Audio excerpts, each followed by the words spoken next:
또 오랜만에 이 옹기장이 찬양을 듣는데 하여튼 좋네요. 이렇게 찬양을 이렇게 듣고 하니까. 네, 오늘은 좀 몇 가지 찬양하는 것도 그렇고 이야기하고 싶은 것들은 지나온 것들 또 이전에 있었던 것들을 한번 우리가 끄집어냈으면 좋겠다라는 생각이 드는 오늘 주일 이 설교의 내용입니다. 토니 캄폴로라고 하는 분이 누구나 후회 없는 삶을 원한다라고 하는데 나와 있는 내용인데 한번 소개를 하고 설교를 이제 시작하려고 합니다. 이분은 미국의 신학자이고 사회학자라고 하는 분인데 95세 이상 되는 분들에게 이제 그 50명을 대상으로 이제 조사를 한 겁니다. 조사를 해서 질문이 뭐냐면 만일 여러분에게 또다시 삶의 기회가 주어진다면 어떻게 살고 싶습니까? 라고 하는 것이 질문입니다. 여러분들은 어떠신가요? 또 다른 삶? 아니면 이런 생각 한번 해보잖아요. 우리가 시간을 뒤로 좀 거꾸로 해서 고백부부 아시죠? 고백부부 드라마 서양이 또 부르잖아요. 거기 보면 결혼 전으로 돌아가잖아요. 혹시 그런 생각 해보신 적 있으신가요? 어느 시점 이후로 이전으로 내가 돌아가서 내가 좀 이랬으면 좋겠다라고 하는 생각들은 아마도 누구나 한 번쯤은 다 해봤을 것 같습니다. 돌아가면 뭐 할까요? 제주도에 땅 사겠죠. 네. 이건 뭐 어마어마하고 6년 전으로만 돌아가도 살만해요. 하여튼 우스갯소리긴 하지만 그래서 거기 조사의 내용을 좀 소개할게요. 되게 진지해요. 우리 이제 웃으면서 지금 제가 처음에 이 얘기를 꺼냈지만 진지하게 대답을 하시는 거예요. 95세 이상 되신 분들이니까. 첫 번째는 날마다 반성하는 삶을 살고 싶다라는 겁니다. 그러니까 지금 인생을 거의 마지막을 마무리하는 것이잖아요. 이분들이 95세 이상이라고 하니까 그냥 무심코 되새기지도 않고 생각하지도 않으면서 지나 흘러간 시간들이 후회가 된다라고 하는 이야기입니다. 그러니까 자신의 인생이 그렇게 바르지 못했다라는 후회하는 마음이 있었겠죠. 두 번째는 용기 있는 삶을 살고 싶다라고 이야기를 합니다. 그러니까 이익을 쫓아 우리는 살아가는데 그러다 보니까 뭐 했다라는 걸까요? 양심을 버린 거예요. 또한 불의와 타협을 했던 그런 어리석은 선택들을 보면서 내가 다시 시간에 좀 과거로 돌아간다. 다시 생이 있다라면 진실을 말할 수 있는 용기 또한 어느 곳에서나 비굴하지 않는 그런 타협하지 않는 인생을 살고 싶다. 좀 멋있는 삶이죠. 그런 삶을 원한다라는 겁니다. 세 번째는 죽은 후에도 무엇인가 남는 삶을 살고 싶다라는 거예요. 인생을 마무리하는 그 시점에 대해서 남는 게 없다라는 거예요. 다르게 얘기하면 내가 무엇을 향해 살아가고 있었는지 어찌 보면 좀 사라져버리게 되는 허망한 것을 쫓았던 인생이 아닌가라고 하는 아마 후회가 있었던 것이 아닌가 싶습니다. 그러니까 참된 가치를 추구하고 가장 소중한 것들을 좀 이루고 누리며 살아갔으면 좋겠다라고 하는 것이 세 번째 대답입니다. 우리는 때로는 지난 날을 돌아볼 때가 있습니다. 아까도 처음에 얘기했던 것처럼 시간이 조금 되돌아갈 수 있다라면 이전으로 돌아갈 수 있다라면 라는 생각을 합니다. 그런데 이제 그렇기 때문에 우리가 뭘 생각할까요? 남아있는 우리의 시간들을 어떻게 살 것인가라고 하는 고민들이 사실은 우리에게 있습니다. 우리가 나이를 기준으로 가지고 인생이 얼마 남았다라고 이야기하면 좀 어리석죠, 사실. 그런데 그럼에도 불구하고 우리가 일반적으로 나이를 갖고 우리가 남은 인생을 생각을 해요. 생각을 하는데 여기 계신 분들 중에서는 연세로 따지면 이제 적게 남은 분도 계실 테고 좀 많이 남은 분도 분명히 계실 거예요. 그런데 한 번쯤은 고민해 보잖아요. 내 노후에, 내 말년에 어떠한 모습이 나를 지금 기다리고 있을까라고 하는. 그러면서 이제 나는 이 노년을 어떻게 살면 좋을 것인가. 아마도 한두 번쯤은 고민해 보셨을 겁니다. 그런데 이러한 것이 우리의 신앙적인 부분에서도 우리가 한번 고민해 보는 겁니다. 생각해 보게 되는 거예요. 우리의 신앙은 어떠한지, 지금 여러분들의 신앙생활이 어떤가요? 이전의 모습과 지금 현재의 모습이 동일한가요? 여전히 잘 못하면 문제가 물론 있겠죠. 잘 못 살고 있어요. 근데 이전에는 내가 정말 하나님 말씀 안에서 은혜 안에 살아갔는데 어느샌가 그냥 타성에 젖어서 이 자리에 나와 있을 수 있다는 겁니다. 시간이 되고 날이 되어서 교회 갈 날이 되는 거죠. 주일이에요. 아침에 일어나 교회에 나와서 앉아 있을 수 있습니다. 저도 어제 새벽에, 토요일 날 새벽에 눈을 탁 떴어요. 근데 4시 38분인 거예요. 그래서 깜짝 놀랐어요. 늦었다. 어떡하지? 왜 늦을 수가 있지? 한번 빨리 일어나갖고 옷 입으러 방으로 막 걸어가다가 오늘 토요일이구나 하고 다시 돌아갔어요. 알람이 안 울린 줄 알고 깜짝 놀라서 한번 깬 적이 있습니다. 토요일인데, 토요일날은 조금 마음 편하게 자는 날인데 하여튼 그렇게 깼어요. 근데 이런 습관들은 사실 어쩌면 좋죠. 새벽에 좀 눈을 뜨고 기도하는 것들은 좋은 습관일 수는 있겠지만, 우리가 그냥 아까도 말씀드린 타성해졌고 형식적으로 어떨 때는 그냥 이렇게 나올 때가 있다라는 거예요. 빠지지 않으니까, 항상 지켜왔던 주일이니까 그냥 나와서 예배를 드리는 겁니다. 그냥 아무런 의식과 생각이 없어요.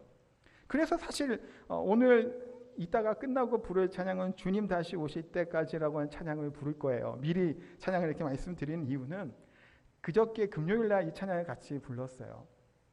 그러면서 들은 생각이 뭐였냐면, 저 또한 마찬가지입니다. 제가 이제 목사가 된 이후에요. 사실 이렇게 제가 지금 그렇게 오랜 인생을 살지는 않았으나 제가 살아가면서 신앙생활 하면서 몇 가지 찬양들이 있어요. 저에게 굉장히 중요하게 여겼던 찬양들. 그 중에 한 곡이 바로 이 곡이에요. 목사가 된 후에 제가 이제 동문수련회 갔을 때 이제 같이 불렀던 찬양입니다. 그래서 이 찬양 같이 부르면서 기억하는 거죠. 이때 찬양을 불렀던 고백들을. 뿐만 아니라 주의 순결한 신부가 된다라고 하는 것은 내가 이전의 은혜를 여전히 내가 가지고 있어야 되는 거예요. 왜 그럴까요? 주님이 이 땅에 다시 오신다라고 하는 이 신앙을 가지고 우리가 살아가면 대충 아무렇게나 이 자리에 나올 수 없다라는 겁니다. 항상 영적인 긴장감과 깨어있음이 우리 가운데 있겠죠. 그렇기 때문에 우리의 신앙이 주님 오심을 기다리는 신앙들. 그래서 첫사랑의 회복이 있는 신앙이 되시기를 소원합니다. 우리 인간은 죄로 말미암아 하나님과 단절되었습니다. 그래서 믿음이라는 건, 신앙이라는 것을 본질적으로 우리가 살펴보면 사실 어찌 보면 관계의 회복이라고도 볼 수 있어요. 아담이 죄를 지었고 그 이후에 모든 인류는 다 하나님과 우리 인간은 분리되었습니다. 죽은 거예요. 그것이 죽었다고 하는 것이 분리된다는 의미를 가지고 있기 때문에 분리된 거예요. 죽은 거예요. 그렇기 때문에 이 안에 갈 수가 없습니다. 인간이 아무런 노력과 애씀을 통해서도 하나님께 이룰 수 없다라는 겁니다. 그때 예수 그리스도께서 뭘 해주신 거예요? 화목제로 죽으심으로 하나님과 우리를 화평케 하시고 또 하나님과의 관계를 회복시켜 주신 것이 우리 주 그리스도의 은혜고 십자가의 보혈의 능력인 줄 믿습니다. 그렇기 때문에 우리가 무엇을 회복해야 될까? 하나님과 우리의 관계가 회복돼야 돼요. 이 첫 번째 단추를 잘못 끼우면 이 셔츠는 엉망이 되죠. 아무리 열심히 빨리 끼봤자 소용이 없어요. 잘못된 길을 애쓰고 달려가 봐야 다른 방향으로 가면 엉뚱한 길로 갈 뿐이다라는 겁니다. 그래서 우리가 회복돼야 될 것들, 우리가 다시금 돌이키고 다시 성숙한 삶을 살기 위해 우리가 좀 깨닫고 생각하는 그런 시간 되기를 소원합니다. 오늘 보는 에베소 교회는 첫사랑을 잃어버린 교회로 우리가 유명해요. 이 계시록 설교 이렇게 7교회 하면 항상 그 설교를 하니까. 근데 에베소 교회는 그렇게 책망만 받을 만한 교회가 아니에요. 대단히 장점도 많았던 교회이고 또 전통 있는 교회가 바로 에베소 교회입니다.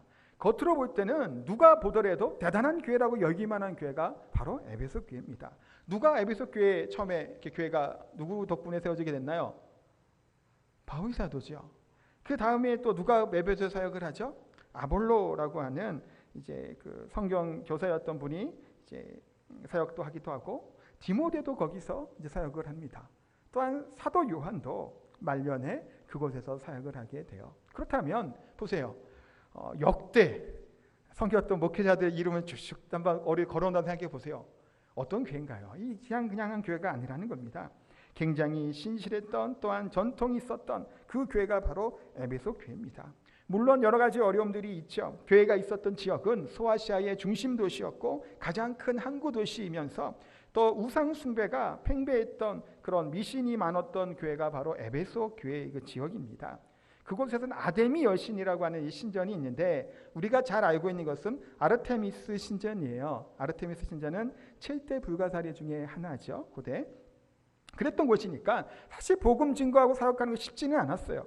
바울도 그래서 이곳에서 사역할 때 해당에서 처음에는 막 증거를 하다가 유대인들이 반대하고 막 하니까 나중에는 두란노 서원에서 이들을 말씀으로 훈련시키고 양육했던 그곳이 바로 에베소 교회입니다.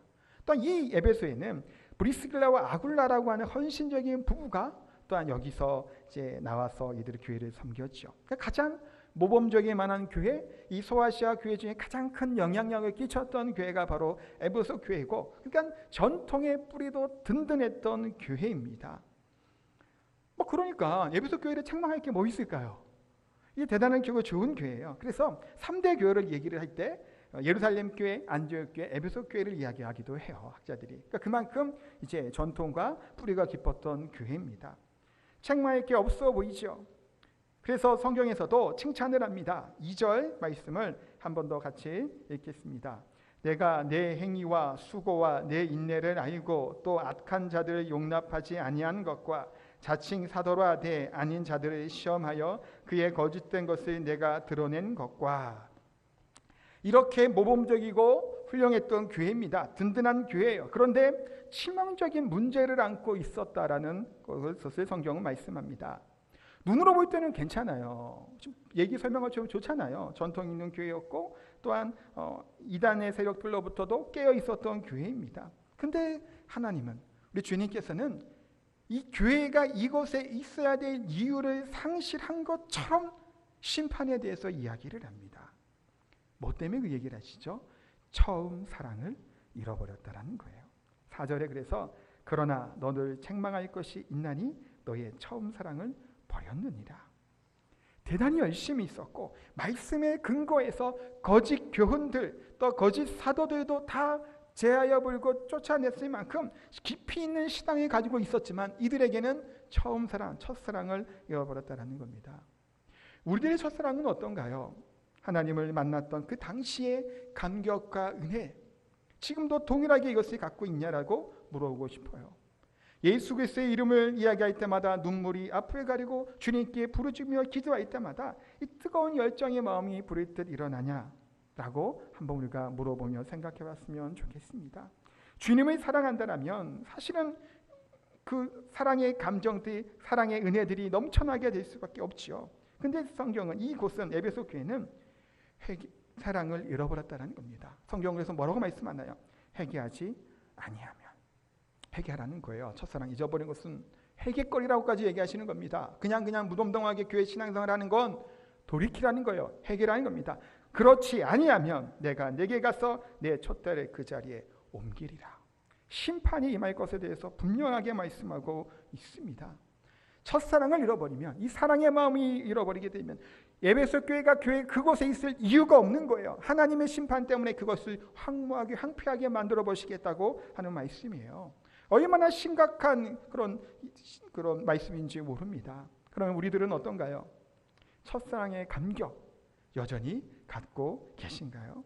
아직도 주님에 대한 이런 은혜가 있어서 말씀을 들을 때마다 또한 예수님 이름을 들을 때마다 이야기할 때마다 감격함이 막 일어나게 되는지 한번 물어봤으면 좋겠습니다. 그런데 때로는 우리가 오랫동안 신앙생활을 하다 보면 기계적으로 신앙생활을 하는 거예요. 어제 새벽에 저도 기계적으로 일어났어요. 새벽 4시 38분에 보통 그때 일어났죠. 봉사하는 것도 오랫동안 하던 봉사이니 그냥 타성에 젖어 봉사를 하게 됩니다. 이게 어떤 현상일까요? 아침에 눈을 뜨고 일어나면 우리가 뭐 하죠? 양치하죠. 자기 전에도 뭐 양치도 하고 세수도 합니다. 양치 안 하고 자면 찝찝하잖아요. 그러니까 하죠. 봉사하는 게, 그게 나오는 게 그런 상태에 져서는 안 되잖아요. 뭔가 안 닦은 것 같은 그런 마음. 하나님의 말씀을 읽으면서 어떤가요? 그게 있잖아요. 말씀만 읽을 때마다 이게 가슴이 막 간질간질하는, 뭐 좀 찡하고 좀 이렇게, 그 무슨 말인지 아시겠어요? 말로 편하게 의미하는 그런 거 있잖아요. 말씀 읽을 때마다 그런 마음들, 뜨거운 감격들, 생동감들, 열정들, 하나님께 기도할 때마다 그와 같은 은혜들이 넘치고 흘러야 된다는 겁니다. 그런데 그 넘치는 은혜와 사랑들이 어느샌가 뭐하게 된 거예요. 그냥 내 신앙의 그런 경험과 연륜이라고 하는 그것에 묻혀버릴 때가 많아요. 어느샌가 그냥 습관에 따라 나오게 됩니다. 그래서 사랑의 감격을 잃어버려 다른 사람의 잘못을 찝어내고 지적하는 것은 탁월해요. 왜 그럴까요? 아는 것은 많단 말이에요. 지식적인 것은 많아요. 그렇기 때문에 교회 안에서 익숙하게 생각도 하죠. 정죄도 잘합니다. 누가 봐도 사실은 겉으로 보일 때는 모범적인 신앙생활 우리가 얼마든지 할 수 있다는 거예요.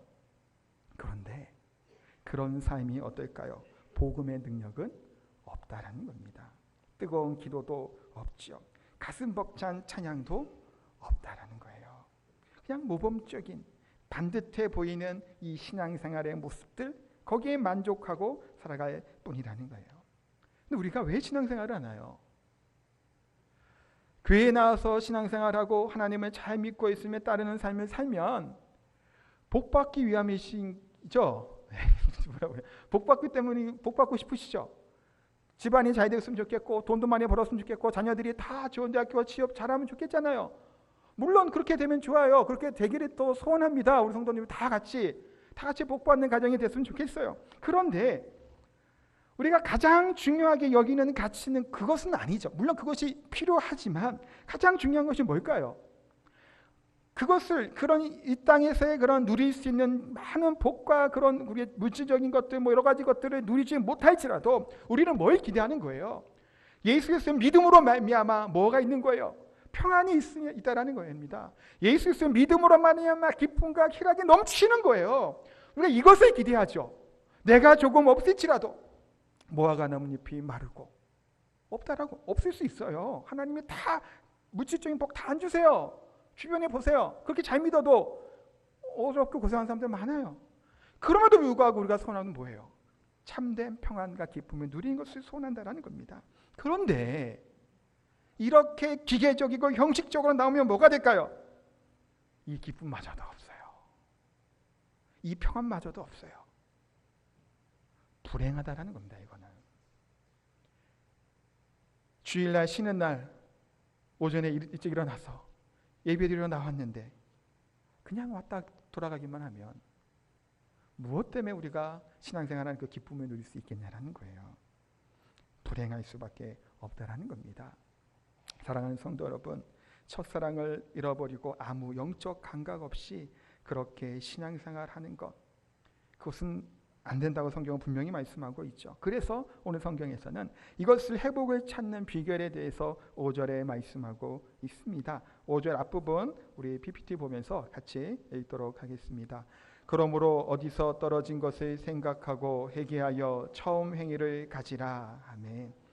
처음 회개를 가기라고 말씀하면서 먼저 생각하고 회개하고 처음 회개를 가질 것에 대해서 이 세 가지 정도를 3단계로 설명하고 있습니다. 잃어버린 것을 찾으라는 거예요. 기억하고 생각할 필요가 있는 건데 혹시 바둑 좀 아시나요? 잘은 몰라요. 잘은 모르는데 예전에 이제 이세돌 구단하고 알파고하고 이제 대국이 있은 다음에 좀 관심을 갖게 된 거죠. 그래서 우리 아들내미도 한번 바둑을 시켜볼까 생각을 했는데 바둑볼 싫다 그러더라고요. 바둑하면 머리 좋아질까 싶어서 시키려고 했어요. 근데 그 얘기를 하려는 건 아닌데 바둑을 두다 보면 보통 이제 프로 기사들이 한 400여수 정도 두잖아요. 그래서 불계승이라 그러고 이렇게 얘기하는 불계승밖에 잘 모르겠어요. 그렇게 얘기를 하는데 끝난 다음에 복귀를 해요. 그분들이 처음부터 다 더 나가요. 근데 그게 보면 어떤가요? 굉장히 이렇게 많아요, 돌이. 근데 그것을 저장되어 있는 것처럼 다 복귀를 한다고 합니다. 이게 굉장히 대단하다 느껴지게 되죠. 근데 이것이 이제 관련된 이제 바둑을 잘 두는 분이 한 얘기가 이렇다고 얘기해요. 프로 기사들은 의미 없는 돌을 두지 않는다라고 이야기를 합니다. 의미 있는 곳에만 돌을 둔다라는 거예요. 그러니까 그 의미를 따라가면 그것을 복귀할 수 있다고 그래요. 제가 거들 앉아서 정말 그런지 모르겠는데 프로가 아니어도 그렇다고 합니다. 우리 이정정 장로님이 바둑 좋아하시는데 그렇게 좀 생각나 그런가요? 모르겠어요. 그렇다고 해요. 그러니까 프로 기사들은 대국이 끝나면 어떻게 앉아갖고 다 복귀하잖아요. 처음부터 쭉 따라가요. 그거에 의미 있는 돌을 놓기 때문이라는 거예요. 그렇다면 우리가 이것을 가지고 뭘 한번 생각해 보려고 하냐면 우리의 인생, 내 인생 가운데 얼마나 의미 있는 인생들이 살고 있었냐를 생각하자는 거예요. 우리가 신앙적으로 기억할 만한 인생의 삶들, 사실은 어찌 보면 시간을 그냥 허비하듯이 어느 길로 갈지 모르는 만큼 그냥 지나가 버릴 때가 많다라는 겁니다. 그냥 그렇게 우리가 인생을 더 나가서는 안 되겠죠. 이제부터라도 사실 우리가 의미 없는 곳에 돌을 놓는 이와 같은 신앙이 있기를 선합니다. 그래서 성경에서도 첫사랑을 그런 생각하라라고 하는 말도 무네모뉴라고 하는 헬라어입니다. 이것은 현재 능동태 명령형인데 계속하여 생각하고 회상할 것에 대한 뜻을 가지고 있는 의미입니다. 멈추라는 것이 아니에요. 끊임없이 생각하고 회상을 하는 겁니다. 무엇을 회상하라는 걸까요? 신앙을 잃어버리고 열정을 잃어버렸던, 하나님의 사랑인데 그 마음을 잃어버렸던 것을 회상할 것에 대해서 분명히 말씀하고 있습니다. 에베소 교회는 아까 말씀드린 것처럼 교리적으로 탄탄했던 교회예요. 성경 교사들이 또 좋잖아요. 그런 분들이 가르쳤던 교회니까. 그러니까 교리적으로는 교회를 지키고 이단 사상을 배척하였던 훌륭한 교회인 것은 분명합니다. 그런데 교리적인 신앙이 뭘로 변질됐을까요? 형식적인 신앙으로 바뀌게 된 거예요. 그 가운데 사랑이 사라져버린 겁니다. 하나님을 사랑하는 사랑, 이웃을 사랑하는 사랑, 외식하는 바리새인들 같은 사랑, 그런 신앙으로 변질된 거예요. 바리새인들도 전통을 중시 여기죠. 그래서 교리를 더욱더 강화하고 장로들의 유전에 따라 지킬 것에 대해서 자본인들을 지키면서 그것을 강조하며 살았던 사람이 바리새인들이에요. 그런데 이 바리새인들을 예수님은 뭐라고 말씀하고 있나요? 독사의 자식들이라고 얘기하고 있어요. 해치한 무덤 같다고 말씀하고 있습니다. 사랑이 그 가운데 없기 때문이에요. 자신들은 지키면서 못 지키는 연약한 자들을 돌아보지 않는 겁니다. 그들의 고통과 아픔을 눈여겨보지 않는 거예요. 나만 그냥 내 행위로 말미암아 의롭게 여길 뿐 다른 사람에 대한 긍휼함이 전혀 없는 외식하는 형식적인 그 신앙이 바리새인들이에요. 에베소 교회도 어땠을까요? 이와 같다라는 겁니다. 형식적인, 외식적인, 그래서 다른 사람을 지적하는 것만, 정죄하는 것만 능한 그런 이제 교회가 돼서는 안 될 줄 압니다. 분당 우리 교회 그 이슈가 된 거 혹시 아시나요? 기독교적인 이슈가 좀 됐습니다. 몇 주 지난 중가 그때 부목사님 중에 한 분이 수요 예배 설교할 때 동성애 관련 발언을 했는데 그 발언이 조금 이제 기독교계에 굉장히 좀 큰 문제가 좀 야기됐어요. 그건 이제 대세다라고 하는 말을 썼다고 해요. 저도 정확하게 그 설교 들어보진 않아서 모르겠는데 대세란 말을 쓰고 또 거기에 반대하면 꼰대처럼 여긴다라는 얘기를 발언을 했다고 해요. 그러니까 그분이 얘기하는 것은 그런 것도 지역도 좀 다른 의미로 얘기했다고는 하는데 뭐 사과문을 그래서 홈페이지에 올리기도 하고 이찬수 목사님도 그 안에 뭐 댓글로 또 글도 남기고 그랬는데 지난주 설교에 이찬수 목사 설교를 하셨는데 제 친구 중에 한 명이 극우에 있는 친구가 있어요. 이게 극우예요. 고등학교 친구인데, 그러니까 거기 이제 페이스북에 올라오는 것들을 보면 다 그런 얘기들이 참 많아요. 그래서 너무 지나칠 정도로 그런다 싶은데 뉴스 이제 기사 나온 것들을 그 친구가 이제 링크를 걸어놔서 제가 들어가서 한번 내용을 봤는데 이창수에서 했던 설교의 내용들을 막 몇 분의 어떤 설교했던 것을 다 달아가면서 비판을 막 하고 있는 거예요.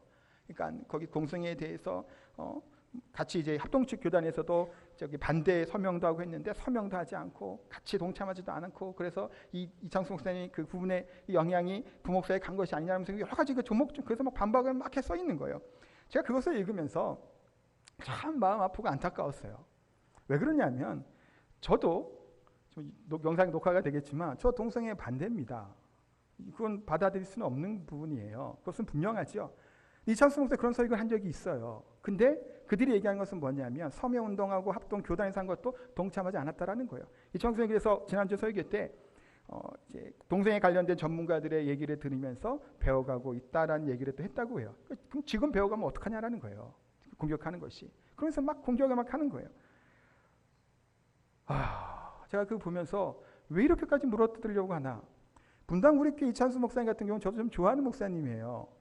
제가 설교 끝나고 찬양하는 것도 거기서 보고 좋아서 하는 거예요. 솔직하게 얘기하면. 참 좋더라고요. 그렇게 하는 게. 그래서 그분이 했던 집회에서 제가 목회자 그런 동문 수련회 때 그분이 강사로 오셨을 때 설교를 들었는데 마지막 찬양이 주님 다시 오실 때까지였거든요. 그때 그게 참 은혜를 받아서 좋아하는 찬양이 되기도 하고 그분이 하는 것들 그런 사상들을 보면 참 바람직하고 좋아요. 바르게 하시려고 애쓰거든요. 그런데 교회가 다 목회자들이 생각하는 만큼 다 똑같은 이것을 가지고 있지는 않아요. 교회마다 뭐가 있냐면 목회자의 목회 철학에 따라 교회가 사실 움직여져요. 그 분당우리교회는 제가 뭐 어떻게 일단에서 얘기하기는 좀 그렇지만 제가 느끼기는 이거예요. 이창수 목사님 같은 경우는 상처받은 사람, 또 어려워하는 사람들이 굉장히 긍휼한 마음을 갖고 목회하는 분이에요. 그래서 상처받는 사람들이 굉장히 많이 와요, 교회들마다. 그러니까 메시지나 설교에서도 보면 그런 얘기들을 하시고, 지난번에 목회자 그 동문순회 때도 그 얘기를 하셨어요. 저희 교단은 제가 합신 출신이니까 되게 이제 교리적인 것도 강조를 하거든요. 그분이 뭘 비판했냐면, 교리적인 것도 좋다라는 거야. 그런데 지금 저 밖에서 죽어가고 있고 알코올 중독으로 쓰러져가 있는 사람이 있는데 그들을 사랑으로 돌보고 손 내미지 않으면서 그것이 교리적으로 술을 먹어야 되냐 마냐 그런 식으로 정죄하고 할 수 있겠냐라는 거예요. 그렇죠. 그분이 목표는 그거예요. 그런 상처받은 사람들, 긍휼한 마음들을 품고 그런 좀 그것이 있는 거예요, 그분이. 그러다 보니까 이런 목회적인 사역이나 발언 같은 것들이 극우에 있는 분들의 그 입맛에 맞는 정도로 강도 높게 무슨 비판을 한다든가 동성애에 대해서, 아니면 적극적으로 설명 동참하는 그런 액션에 취하지 않았던 것 같아요. 그것에 대해서 비판의 손가락질을 하고 있어요. 그런데 제가 개인적으로 볼 때 분당 우리 이찬수 목사님만큼 지금 한국교회에 그래도 선한 영향력 끼치는 사람이 누가 있을까 싶어요. 근데 그분마저 우리가 끌어내리면, 같은 기독교에서, 그럼 누가 우리 그 교계에서 좀 말을 할 수 있는 만한 사람이 될까라는 생각이 들면서도 정말 그래서 좀 안타깝기도 했어요. 물론 그분이 어떤 아무리 훌륭한 사람이라고 할지라도 변질이 되어서 아닌 것을 가지고 이야기하고 주장한다 그러면 당연히 비판을 하고 얘기를 해야 되겠죠. 그러나 조금 우리가 좀 너그럽게 판단을 유예해주고 사과까지 하고 했으면 조금 넓은 마음으로 이해해줄 법도 한데, 물어뜯는 건 난리예요, 난리. 뭐 하자는 것들인지 모르겠어요, 사실 그 사람들. 교회가 잘 되라고 하는 건지 못 따라가는지 모르겠어요. 지나치다라는 겁니다. 뭐가 될까요? 형식주의적으로 가다 보면, 율법주의로 가다 보면, 교리적으로 가다 보면 때로는 물론 잘못한 건 지적하고 그 칭찬받을 만한 일이야, 에베소 교회. 그런데 지적하고 오히려 사랑이 멀어져 버리는 거예요. 긍휼한 마음이 없어졌다라는 겁니다. 그러니 여기에 사실은 문제가 있던 것이 에베소 교회예요.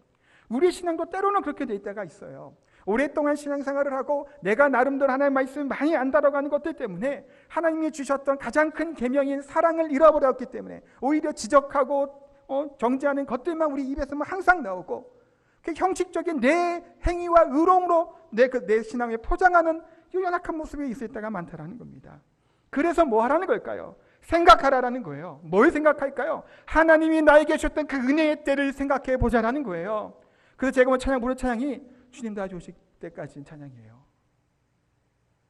그런 삶, 좁은 길, 좁은 문, 그러나 주님의 오심을 기다리는 자로 살아가야 될 줄 믿습니다.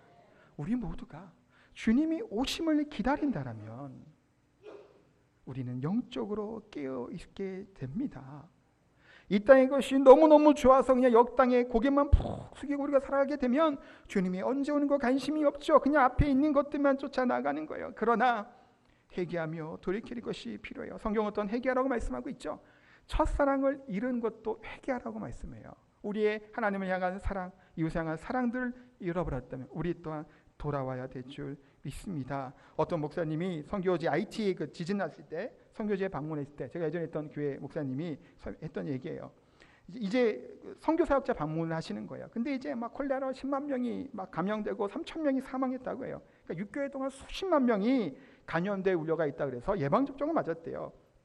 콜레라, 말라리아, 파상풍 주사를 맞고 갔는데 받고 나니까 밤새도록 서있살을 하고 막 힘들었다고 해요. 그러면서 이분이 내가 이렇게 해서 가야 되나?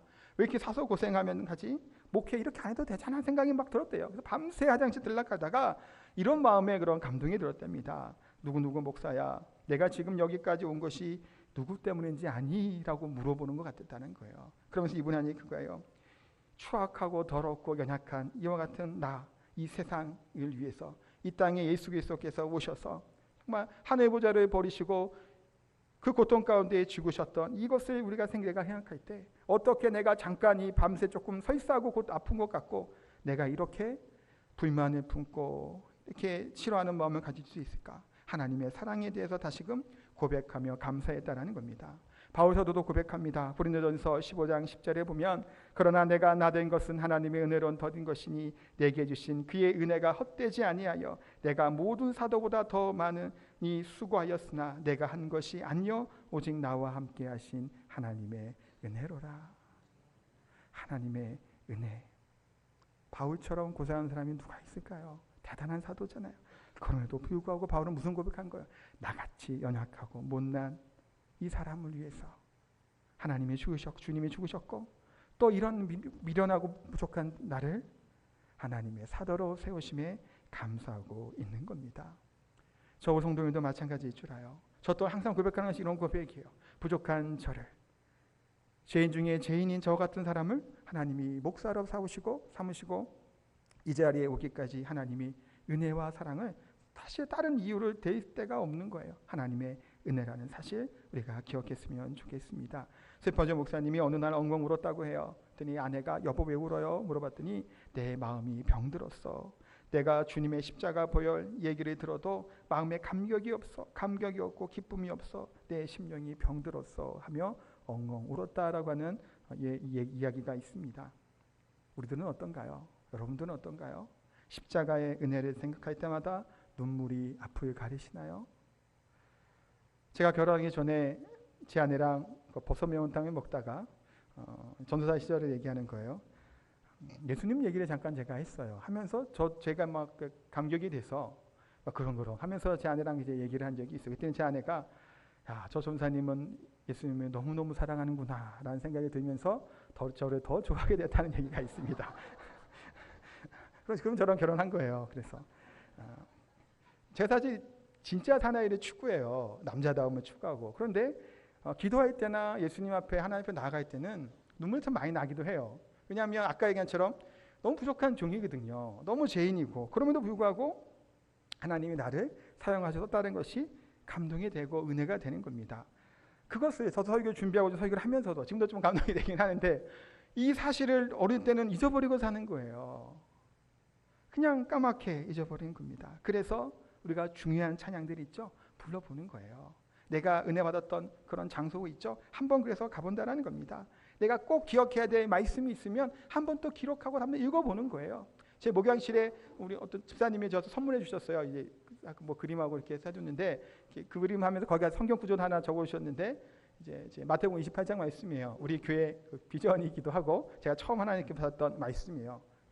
모든 족속으로 제자를 삼는 가르치고 지키는 것들 그것 사실은 되새겨보게 됩니다. 평양 대부흥이라고 하는 놀라운 부흥도 사실은 회개 운동으로 일어나게 된 것들을 여러분들이 잘 아실 거예요. 우리가 잘 알고 있는 길선주 목사님, 당신이 장로님이셨다고 하는데 그분이 자신은 아간과 같은 죄인임을 고백하고 회개했던 것이 시작으로 모든 성도들이 다 통성으로 기도하고 자신의 죄를 대중 앞에서 다 통회하고 구체적으로 눈물로 회개했다고 합니다. 그것이 전국적으로 퍼져난 것이 평양 대부흥이에요. 우리가 하나님 말씀 안에서 이 의 안에서 다시금 우리가 돌아가야 될 줄 믿습니다. 회개가 일어나게 되고 회복이 일어나게 될 때 우리의 영적인 것들이 회복되어지고 우리의 신앙이 다시금 예수 그리스도의 십자가의 은혜 또 그분이 걸어갔던 그 길들을 우리가 항상 묵상하며 나의 나 된 것은 주님의 은혜라는 사실을 꼭 기억하시고 우리가 부를 찬양이지만 주님이 다시 오신다라는 사실을 우리가 다시 기억하면서 매일매일 삶을 깨어있는 순결한 처녀들처럼 우리가 하나님의 은혜 안에서 말씀 안에서 주님을 기다리는 하나님의 믿음의 사람이 되시기를 예수님의 이름으로 축복하고 기도합니다. 찬양하도록 하겠습니다. 주님 다시 오실 때까지 찬양하고 기도하도록 하겠습니다.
주님 다시 오실 때까지 나는 일어나 달려가리라.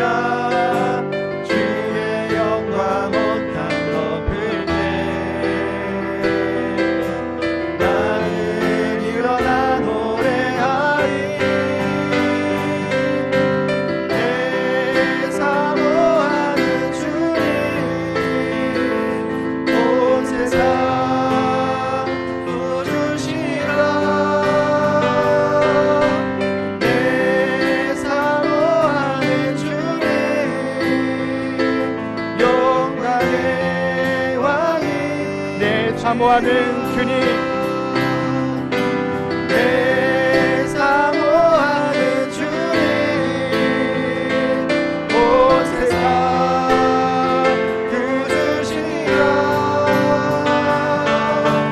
내 사모하는 주님, 영광의 왕이시라. 같이 우리 한 목소리 기도하도록 하겠습니다. 주님 다시 오실 그때까지 우리의 심령의 첫사랑의 처음이 사랑, 하나님 주신 은혜를 회복해야 되고 깨어서 하나님이 기다리는 순결한 신부가 될 줄 믿습니다. 다시금 첫사랑을 회복해 달라고 기도했으면 좋겠고, 또 때로는 우리가 하나님에 대한 사랑과 은혜와 열정들, 그 감동이 없었던 분이라면 하나님 우리의 신앙 가운데 이 사랑이 충만하게 넘치게 달라고 기도했으면 좋겠습니다. 우리 교회를 위해서 기도할 때도 우리 평안교회가 주님 다시 오심을 기다리는 거룩한 교회로, 하나님의 기뻐하시고 교회다운 교회, 하나님의 말씀이 온전히 선포되며 하나님의 기뻐하는 지역에 영향력을 끼치는 교회가 되어달라고 우리 교회를 위해서도 합심해서 기도하도록 하겠습니다. 기도하겠습니다. 주여 하나님, 이 시간 기도를 나아갑니다. 하나님 주님 다시 오시는 날까지 하나님 소원하며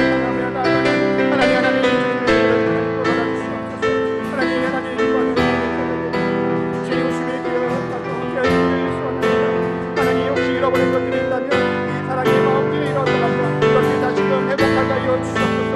하나님 나의 특별하신 것을 주시고 이 삶의 기회가 다시금 내 인생의 영화 사랑과 십자가의 보혈로 말미암아 회복되는 놀라운 때가 있게 하여 주시옵소서. 주님의 보혈로 주님 바라봐주는 하나님 내 안에 걸어가게 하여 주시옵소서. 주님 그것들이 말씀에 따라 순종을 하여 주시고 주님 내 삶이 다시금 돌아오고